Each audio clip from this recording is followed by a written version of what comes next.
और ये प्रॉब्लम का जितना जल्दी आप लोग सॉल्यूशन करो उतना ही बेटर रहता है आपके लिए भी और आपके बाइक के इंजन के लिए भी।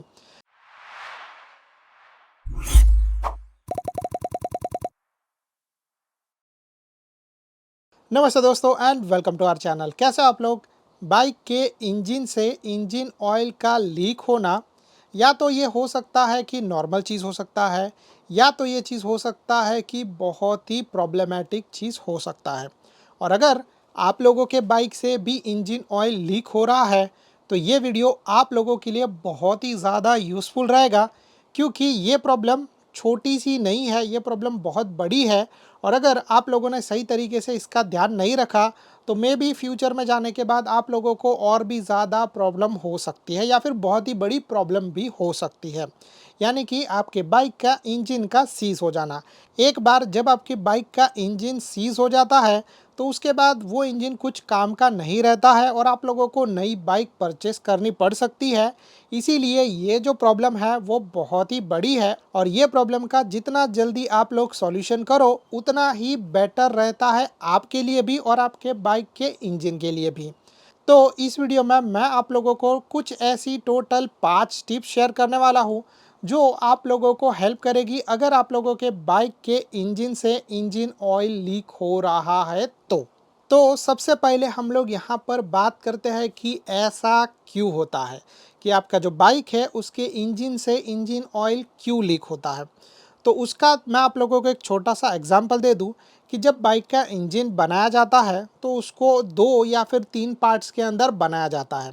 अब ये जो इंजन है, ये जो टैंक है, जब उसको आप लोग कनेक्ट करते हैं या फिर जब मैकेनिक कनेक्ट करता है तो उस लीकिंग को रोकने के लिए बीच में जो है वो रबर लगाया जाता है, जिसके वजह से अगर आप लोग जो है वो अपने बाइक के इंजन के अंदर इंजन ऑयल ऐड करोगे तो वो इंजन ऑयल बाहर नहीं जाएगा।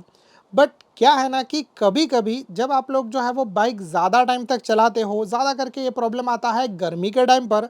और गर्मी के टाइम पर ये होता है कि आपके बाइक का इंजन ज़्यादा हीट हो जाता है और ये इंजन हीट होने के वजह से आपके बाइक का जो इंजन के अंदर जो रबर फिट किया है जो इस लीकेज को रोकता है वो एक तरीके से नरम हो जाता है या फिर पिघल जाता है। और जिसके वजह से उस पार्ट से, उस पर्टिकुलर जगह से आपके बाइक का इंजन ऑयल लीक होना स्टार्ट हो जाता है। ये प्रॉब्लम सिर्फ वहाँ पर नहीं आता है, ये प्रॉब्लम एक और जगह पर आता है। फॉर एग्ज़ाम्पल कि अगर आप लोगों की बाइक का इंजन है ऑयल कूल इंजन तो वहाँ से भी जो है वो आपका इंजन ऑयल लीक हो सकता है। और इसी के लिए आप लोगों को जो है वो ये प्रॉपर स्टेप्स लेना पड़ेगा। अभी जब आपको ये पता चल गया कि ये प्रॉब्लम कैसे हो रहा है तो आप लोग उसका सॉल्यूशन ईजिली कर सकते हो। वैसे ये प्रॉब्लम मेरी दूसरी यानी कि ओल्ड बाइक्स में होती थी। ज़्यादा करके लिक्विड कूल इंजन वाली बाइक्स के अंदर ये प्रॉब्लम नहीं आती है, उनके अंदर ज़्यादा करके कूलेंट का प्रॉब्लम आता है, कूलेंट लीक होता है। इंजन ऑयल लीक होने का बहुत ही कम चांसेस है, अदर देन अगर आप किसी एक्सीडेंट का शिकार हुए हो या फिर आपके बाइक के इंजन को ज़्यादा जोर का चोट लगा, यानी कि पत्थर उड़ के आके लगा है या फिर वैसा कुछ जिससे आपका इंजन डैमेज हुआ रहेगा, तो ही ये लिक्विड कूल इंजन वाले बाइक्स के अंदर प्रॉब्लम आती है, नहीं तो वहाँ पर कोई भी तरीके का प्रॉब्लम नहीं आएगा। तो ये प्रॉब्लम आती है ज़्यादा करके एयर कूल इंजन्स के अंदर या फिर ऑयल कूल इंजन्स के अंदर। और इसका सॉल्यूशन बहुत ही ईजी है, और इसका सॉल्यूशन बहुत ही ज़्यादा ईजी है। लाइक जब आपको पता चलता है कि आपके बाइक के इंजन से इंजन ऑयल लीक हो रहा है तो सबसे पहले आप लोगों को जो है वो रबर को चेक करना है, यानी कि आप लोगों को अपनी बाइक को लेके जाना पड़ेगा सर्विस सेंटर में या फिर मैकेनिक के पास। और अगर उसके पास वो पार्ट अवेलेबल है, मतलब मैकेनिक के पास, सर्विस सेंटर में तो 100% होता ही है, तो वो लोग ज़्यादा करके जो है वो आपका रबर जो है वो रिप्लेस कर देंगे, जिसके वजह से ये प्रॉब्लम होना बंद हो जाएगा। बट ये चीज़ जो है वो आराम से थोड़े टाइम बाद फिर से होना स्टार्ट हो सकता है। पर क्या है ना कि ये चीज़ इतना जल्दी नहीं होता, इसको थोड़ा सा टाइम लगता है। मतलब कि जब आपने ये रबर चेंज कराया है उसके बाद आराम से 3 से 4 या 5,000 किलोमीटर के बाद ही ये प्रॉब्लम आ सकता है। तब तक जो है वो समर सीज़न चला जाएगा और उसके बाद जो है वो मानसून सीज़न आएगा, फिर उसके बाद जो है विंटर सीज़न आएगा, फिर से जब आपका समर सीज़न आएगा तब आपको जो है वो ये रबर का पार्ट चेंज करना पड़ेगा। अगर आप लोग जो है वो समर में बहुत ज़्यादा हद तक बाइक चला रहे हो या फिर आप लोगों का बाइक का इंजन बहुत ज़्यादा गर्म हो रहा है, तभी ही ये प्रॉब्लम आप लोगों को आपको बार बार आ सकती है। मेरी डोमिनार के अंदर अभी तक मैंने जो है वो ये रबर को चेंज नहीं किया है, बट मेरी सुजुकी जिक्सर बाइक के अंदर मैंने ये प्रॉब्लम बहुत ज़्यादा फेस की थी और मैंने जो है वो उसका ये रबर बहुत बार चेंज किया था। इवन जो मेरी होंडा सीबी ट्विस्टर बाइक है उसके अंदर भी मैंने ये चीज़ प्रॉब्लम फेस किया था और उसको जो है वो मैंने ठीक भी बहुत बार किया है। बट डोमिनार के अंदर ये प्रॉब्लम बहुत ही कम बार आया है। अभी ये चीज़ जो है वो मैंने आप लोगों को बता दिया कि जो पार्ट्स हैं उनको बस आप रिप्लेस कर लो। अगर जो है वो ये प्रॉब्लम आप लोगों को आ रहा है इंजन के ऊपर, मतलब ये प्रॉब्लम तभी आते रहेगा आप लोगों की बाइक के अंदर ऑयल कूल इंजन होगा और जब वो इंजन हीट होने के बाद ऊपर जाके वापस से नीचे इंजन के अंदर आते रहेगा तो वहाँ का रबर अगेन जो है वो पिघल गया रहेगा या फिर थोड़ा सा डैमेज हो गया रहेगा। तो उस रबर को आप लोग चेंज करवा लो, आप लोगों का ये प्रॉब्लम का सॉल्यूशन हो जाएगा। अभी इसके बाद हम लोग बात करते हैं कि क्या ये प्रॉब्लम बड़ी है या फिर क्या ये प्रॉब्लम बड़ी नहीं है। मैंने इसके पहले इसके बारे में बात किया था, बट ये डिपेंड करता है कि सिचुएशन के ऊपर, और ये जो कोई भी प्रॉब्लम है बाइक के अंदर उसको छोटा नहीं समझना चाहिए। मैं पर्सनली जो है वो ये चीज़ मानता हूँ और मैं आप लोगों को ये रिकमेंड भी करूँगा कि जब आप लोगों को प्रॉब्लम का पता चलता है तो एज सून एज पॉसिबल आप लोगों को वो प्रॉब्लम को ठीक करना चाहिए। अभी ये प्रॉब्लम बड़ी है कि नहीं उसके बारे में बात करें तो ये प्रॉब्लम डेफिनेटली 100% बड़ी है।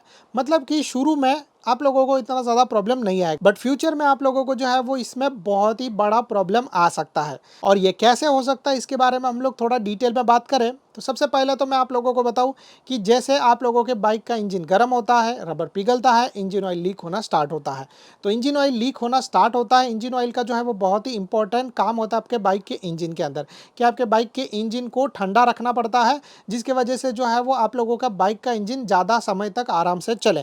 क्योंकि अगर जो है वो ये ओवरहीट हो जाएगा, जैसे मैं अगर आप लोगों को एक एग्जांपल दूं कि अगर कोई भी तरीके का मेटल आप लोग ज़्यादा गर्म करोगे तो आप लोगों को ये पता है कि वो पिघल जाता है और पिघलने के बाद क्या होता है कि जनरली वो एक दूसरे से कनेक्ट हो जाता है। तो आपके बाइक के इंजन के अंदर भी ये सेम प्रॉब्लम हो सकता है कि इंजन बहुत ही ज़्यादा गर्म हो जाए और फिर उसके कुछ पार्ट्स है जो एक दूसरे से कनेक्ट हो जाए।